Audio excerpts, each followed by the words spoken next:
आजार होतात किंवा अगदी कॅन्सरवर सुद्धा काही वेळेला याचे दुष्परिणाम दिसून येतात. त्यामुळे नक्कीच याच्याकडे दुर्लक्ष करण्यासारखा हा प्रकार नाहीये. तर आता कॉमनली आपण असं बघूया की काय आहे नेमकं पॉलिसी.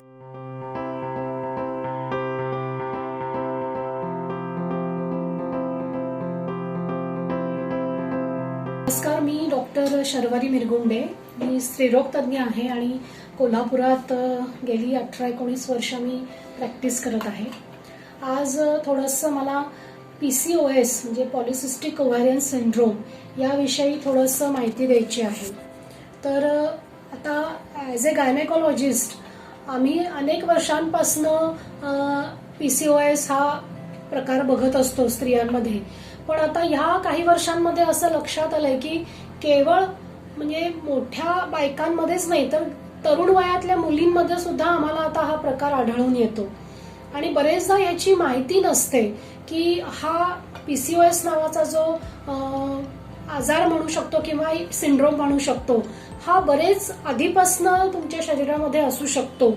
पण कधी कधी तो लक्षात येत नाही आणि जेव्हा लक्षात येतं तेव्हा मग त्याचं सिम्पटम्स जे असतात जे आता कॉमनली ॲज अ गायनेकॉलॉजिस्ट आम्ही बघतो ते म्हणजे आमच्याकडे मूल होत नाही म्हणून कॉमनली पेशंट येत असतात. तर त्याच्यामध्ये बऱ्याच बायकांमध्ये हा प्रकार आढळतो पॉलिसिस्टिक ओव्हॅरियन सिंड्रोम. तर याची माहिती प्रत्येकाला असणं गरजेचं असं मला वाटतं. म्हणजे केवळ इनफर्टिलिटी ह्या दृष्टिकोनातूनच ह्याच्याकडे बघायचं नाहीये तर हा एक लाईफस्टाईल डिसीज असं मी याला म्हणेन. आणि त्याची पाळंमुळं अतिशय खोल गेलेली असतात आणि ती जर आपण मुळापर्यंत त्याच्या गेलो नाही तर भविष्यात आपल्याला आणि काही आजार उद्भवू शकतात. म्हणजे काही लोकांना कल्पना पण नसते की पुढे आपल्याला ह्याच्यामुळे काय दुष्परिणाम होऊ शकणार आहेत. तर शास्त्राने असं ऑब्झर्व केलेलं आहे की ह्या पॉलिसिस्टिक ओव्हॅरियन सिंड्रोमच्या ज्या काही केसेस आहेत त्यांना पुढच्या आयुष्यामध्ये कधी कधी डायबिटीस सारखे आजार होतात किंवा अगदी कॅन्सरवर सुद्धा काही वेळेला याचे दुष्परिणाम दिसून येतात. त्यामुळं नक्कीच याच्याकडे दुर्लक्ष करण्यासारखा हा प्रकार नाहीये. तर आता कॉमनली आपण असं बघूया की काय आहे नेमकं पॉलिसिस्टिक ओव्हॅरियन सिंड्रोम म्हणजे नेमकं काय असतं. तर थोडक्यात सांगायचं की आपल्या शरीरामध्ये जेव्हा स्त्री वयात येते त्यावेळेला काही बदल होत असतात, हॉर्मोनल चेंजेस होत असतात. त्याच्यामध्ये महत्वाची हॉर्मोन्स जी स्त्रियांच्या ह्याच्यात असतात ती म्हणजे FSH, LH. तर ह्या दोन हॉर्मोन्समुळे स्त्रियांना पाळी येणं वगैरे हे जे बदल घडत असतात तर मेन ही हॉर्मोन्स महत्वाची असतात. तसंच आपल्या शरीरामध्ये एक अँड्रोजन नावाचं एक हॉर्मोन असतं तर ते स्त्रियांमध्ये खूप कमी प्रमाणात असतं आणि पुरुषांमध्ये जास्त प्रमाणात असतं. पण ह्या पॉलिसिस्टिक ओव्हॅरियन सिंड्रोम मध्ये काय होतं की या हॉर्मोनचं संतुलनच बिघडलेलं असतं. म्हणजे FSH आणि LH यांचा जो रेशिओ असतो तो बिघडलेला असतो आणि तो LH हॉर्मोन जास्त वाढलेलं असतं या केसेसमध्ये आणि कधी कधी अँड्रोजनचं प्रमाण पण वाढतं. तर याला हॉर्मोनल डिस्टर्बन्स एक महत्वाचा बेस आहे. किंवा कधी कधी आपल्या शरीरामध्ये एक इन्शुलिन नावाचं हॉर्मोन असतं आणि त्या इन्शुलिनमुळे आपल्या शरीरातली ग्लुकोज कंट्रोलमध्ये येत असते. तर बरेचदा ह्या पॉलिसिस्टिक ओव्हरी सिंड्रोममध्ये असं दिसतं की इन्शुलिन रेझिस्टन्स असतो. म्हणजे काय की शरीरामध्ये जे इन्शुलिन तयार होत असतं तर ते ग्लुकोजवर ऍक्ट होतच नाही व्यवस्थित. त्यामुळं कधी कधी शरीरातलं साखरेचं संतुलन सुद्धा बिघडतं आणि भविष्यामध्ये डायबिटीस सारखा आजारही होऊ शकतो. तर अशा प्रकारे मेनली हे मेटाबॉलिक डिसीज ज्याला म्हणतो आपण त्याचं एक बेस या आजारामध्ये दिसून येतो आपल्याला की जो आपल्याला लगेच लक्षात येत नाही बरेचदा. तर आता ह्याची काय लक्षणं असतात.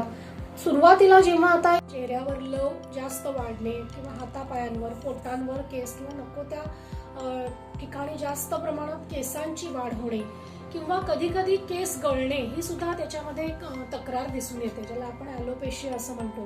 तर कधी कधी स्त्रियांमध्ये फार प्रमाणात केस गळतात. तर ही सगळी लक्षणं आहेत ही हॉर्मोनल डिस्टर्बन्समुळे आहेत.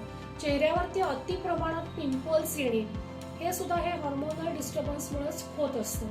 तर अशा प्रकारे यंग एज मधल्या मुलींची तक्रार असते. कधी कधी पाळी खूप अनियमित होते, तटते आणि अचानकपणे मग जास्ती प्रमाणात ब्लिडिंग होतं. त्यामुळे असं ब्लिडिंगच्याही प्रॉब्लेम्स तरुण वयातल्या मुलींमध्ये असतात. जर आता एखाद्या स्त्रीचं लग्न झालं असेल तर त्याच्यानंतर काय कंप्लेंट असतात तर मासिक पाळीची अनियमितता ही तर कोणालाही असू शकते, म्हणजे तरुण मुली किंवा साधारण एक 35च्या गटातल्या ज्या बायका असतात 30 ते 40 या वयोगटात, तर ह्या वयोगटात सुद्धा हा प्रॉब्लेम कधी कधी दिसून येतो. पण कॉमनली आमच्याकडे पेशंट येतात ते इनफर्टिलिटी म्हणजे मूल होत नाही या कारणासाठी येतात. तर मूल होत नाही अशा जेव्हा केसेस आमच्याकडे येतात तेव्हा आता आमच्या असं ऑब्झर्वेशनमध्ये आलंय की त्याच्यामध्ये बऱ्याच अंशी म्हणजे जवळजवळ 30% ते 40% स्त्रियांना हा पॉलिसिस्टिक ओव्हरीचा प्रॉब्लेम आढळून येतो. आणि त्यांना हिस्ट्रीमध्ये त्या सांगतात की पाळी नेहमी अनियमित असते, म्हणजे 1.5 महिने 2 महिने किंवा कमी जास्त प्रमाणात अंगावर जातं. आणि त्यांना सुद्धा कधी कधी मी म्हटलं की केस गळणे वगैरे हे सिम्पटम्स दिसू शकतात. कधी कधी थोडा आवाजात बदल आढळून येतो, म्हणजे असा आवाज घोगरा होणे वगैरे. तर हे सगळं अँड्रोजेनिक हार्मोन्सची लेवल वाढल्यामुळं शरीरावर दुष्परिणाम होत असतात. मग अशा वेळेला त्यांना मूल लवकर होत नाही, म्हणजे आम्ही त्याला इनफर्टिलिटी असं म्हणतो. तर कॉमनली आमच्याकडे याच तक्रारी घेऊन पेशंट येत असतात. तर अशा वेळेला आता आपण लक्षणं थोडक्यात बघितली की बाबा पाळीची अनियमितता असणे किंवा मूल लवकर होत नाही, तर ह्याची डायग्नोसिस कसं होतं, निदान कसं होतं. आता खरं सांगायचं म्हटलं तर आम्हाला क्लिनिकलीच आम्हाला पेशंट बघितल्यानंतर लगेचच लक्षात येतं की ह्या पेशंटला पॉलिसिस्टिक ओव्हरी असायची शक्यता आहे. तर आता ह्या पॉलिसिस्टिक ओव्हरियन सिंड्रोममध्ये सुद्धा 2 टाईप्स असतात की लीन पीसीओएस आणि ओबेस पीसीओएस.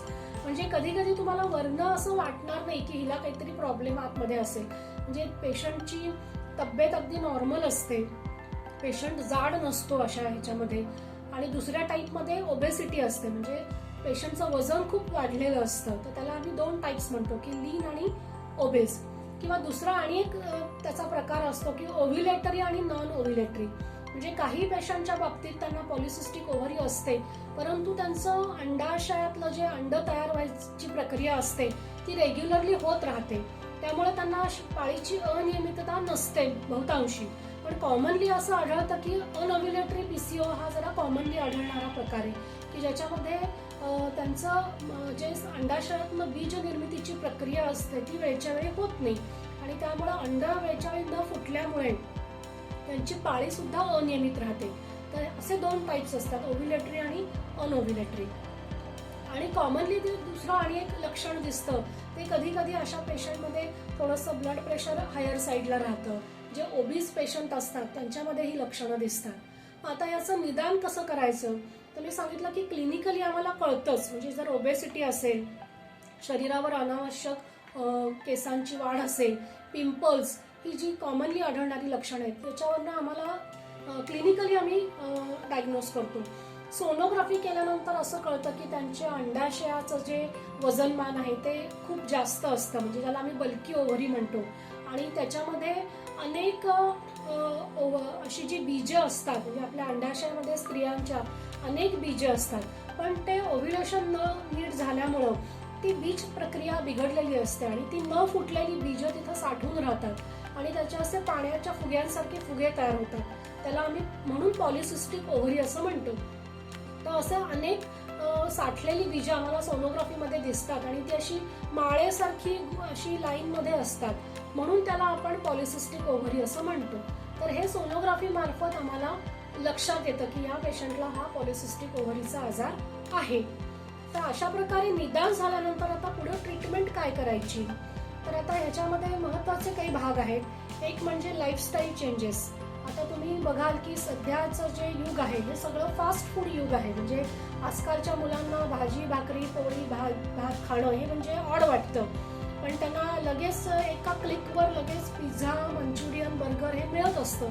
त्यामुळे आजकालची पिढी मी बघतीये की they are addicted to fast food. म्हणजे बहुतांशी कॉलेजची मुलं जी असतात ही या फास्ट फूडच्या आहारी गेलेली आहेत. आणि त्याच्यामध्ये मी म्हणेन की स्त्रिया सुद्धा आहेत, म्हणजे नुसतीच मुलं असं नाही, पण घरातले सगळेजणच आता हळूहळू या फास्ट फूडला ॲडिक्ट व्हायला लागली आहेत. तर हे सगळे लाईफस्टाईल चेंजेस जे आहेत हे ह्या अशा म्हणजे अयोग्य आहारामुळं होणारे आहेत असं मला वाटतं.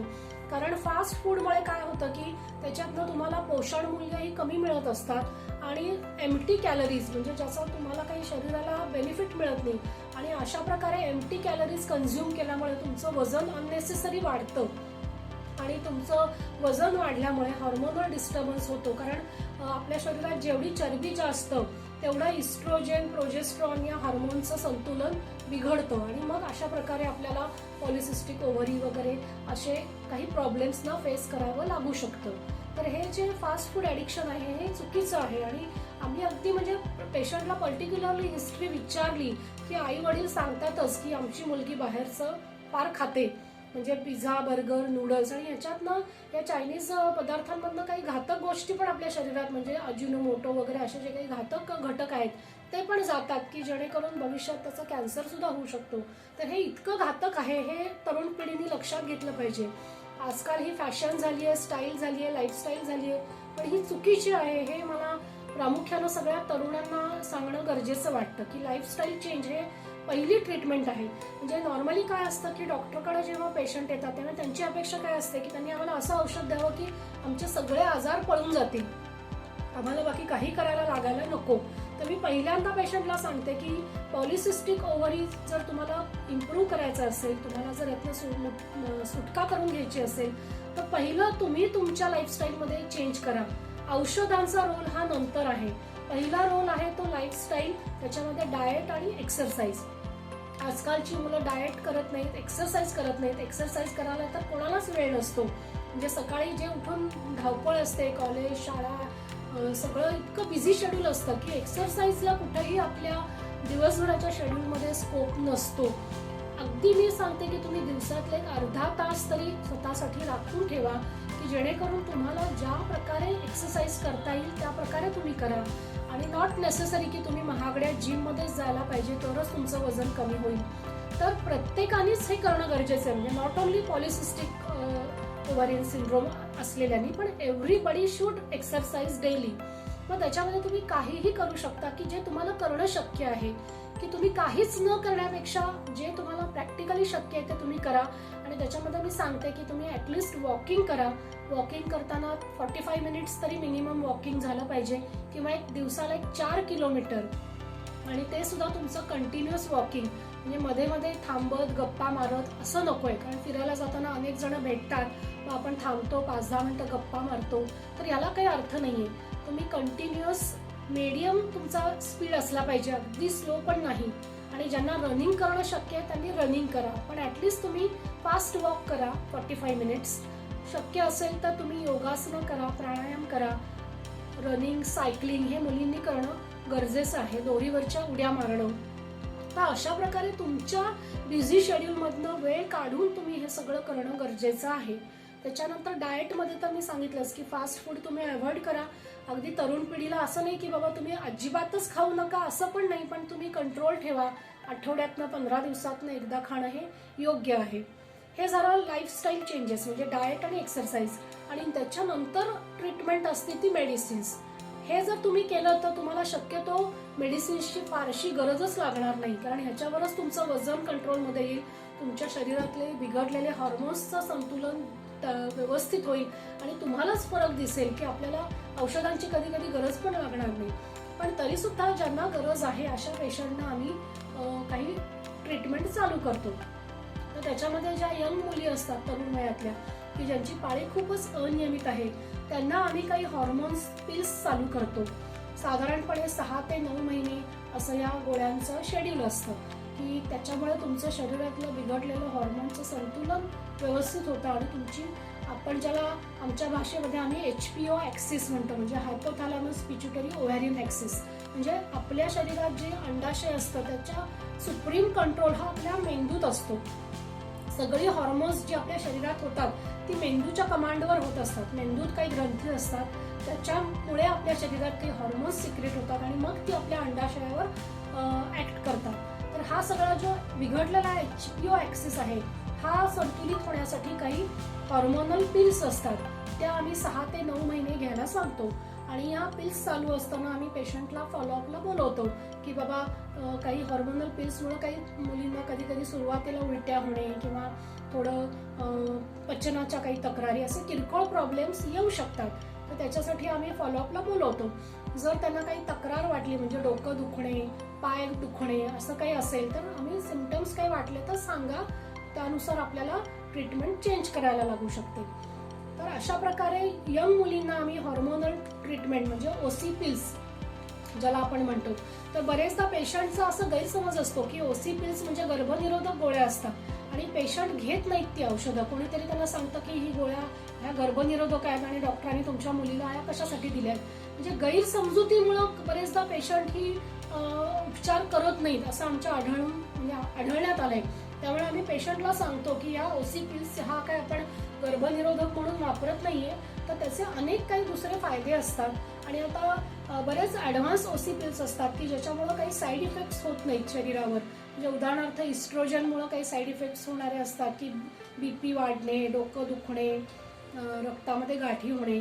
तर अशा कमी लो डोस इस्ट्रोजन असलेल्या सुद्धा पिल्स आलेल्या आहेत आणि अशा कॉम्बिनेशन पिल्स आपण दिल्या तर शरीरातलं हॉर्मोनचं संतुलन हे इम्प्रूव्ह होऊ शकतं. त्यामुळे कुणीही असं गैरसमज करू नये की डॉक्टरांनी ओसी पिल्स या गर्भनिरोधक म्हणून दिलेल्या आहेत. या गर्भनिरोधक म्हणून वापरत नसतो आपण, तर हॉर्मोन्सचं संतुलन इम्प्रूव्ह करायसाठी म्हणून वापरत असतो. त्याच्यात सुद्धा वेगवेगळे प्रकार असतात आणि जे पेशंटला सुटेबल आहेत अशाच पिल्स आम्ही देतो. तर तुम्हाला जर काही शंका असेल तर तुम्ही डॉक्टरांशी बोला आणि स्वतःहून उपचार थांबवणं किंवा मध्येच डिस्कंटिन्यू करणं हे काय योग्य नाही. त्याच्यानंतर जेव्हा आता इनफर्टिलिटी म्हणून आमच्याकडे पेशंट येतो त्यांच्यासाठी काही वेगळ्या प्रकारची ट्रीटमेंट आम्हाला चालू करावी लागते. कधी कधी सायकल रेग्युलर होण्यासाठी आम्ही ओसी पिल्स देतो किंवा ज्यांना मूल हवं आहे अशांसाठी ओव्ह्युलेशन इंडक्शन ज्याला आपण म्हणतो की बीज निर्मिती व्यवस्थित व्हावी अशासाठी काही औषधं असतात ती आम्ही चालू करतो की जेणेकरून त्यांना लवकरात लवकर प्रेग्नन्सी राहील. तर अशा प्रकारे पेशंटच्या कंडिशननुसार किंवा त्यांना काय प्रॉब्लेम आहे याच्यानुसार या पॉलिसिस्टिक ओव्हरीची ट्रीटमेंट ही करावी लागते. त्याच्यामध्ये आणि काही आता नवीन ट्रीटमेंटचे प्रकार आले आहेत की ज्याच्यामध्ये आपण अँटीऑक्सिडंट्स काही औषधं असतात की शरीरामध्ये जे ऑक्सिडेटिव्ह स्ट्रेस असतो तो कमी होण्यासाठी म्हणून अँटीऑक्सिडंट्स असतात. उदाहरणार्थ काही मायोआयनोसिटॉल नावाची औषधं असतात की ज्याच्यामध्ये शरीरातल्या पेशींना चालना मिळते किंवा आणि काही अँटीऑक्सिडंट्स आहेत. अशा प्रकारे अनेक औषधं याच्यामध्ये उपयोगी येतात की जेणेकरून हा शरीराला जो त्रास झालेला आहे हा कमी होतो. तर अशा प्रकारे ज्यांना मूल होत नाही त्यांच्यासाठी सुद्धा एक वेगळी ट्रीटमेंट आम्ही चालू करतो. आणि सगळ्यात म्हणजे तुमचं आहारावर नियंत्रण असणं, गोड खाणं हे कमी प्रमाणातच असलं पाहिजे. मीठ आणि साखर ही सगळ्यांनीच कायम कमी खाल्ली पाहिजे. म्हणजे असं म्हणतात की you should avoid white in your diet. तर व्हाईट म्हणजे काय की हे मीठ आणि साखर हे अति प्रमाणात खाल्लं तर शरीराला घातक ठरू शकतं. तर अशा प्रकारे तुम्ही जर वेळच्या वेळी तुमचं संतुलन तुमच्या शरीरावर असेल, तुमच्या मनावर असेल तर तुम्हाला या आजारातनं नक्कीच तुम्ही बाहेर पडू शकाल. आणि बरेचदा आता योग्य ट्रीटमेंट घेतल्यानंतर पेशंटला मूल होऊ शकतं. तर अशा प्रकारे मला असं सांगणं आहे की हा एक आजार नसून हे एक लाईफस्टाईल प्रॉब्लेम आहे सध्याच्या काळामध्ये आणि योग्य तुम्ही जर पथ्य पाळली तर नक्कीच तुम्हाला त्याचा फायदा होईल. तर मला वाटलं की मला जे सांगायचं होतं ते मी थोडक्यात सांगितलेलं आहे. धन्यवाद.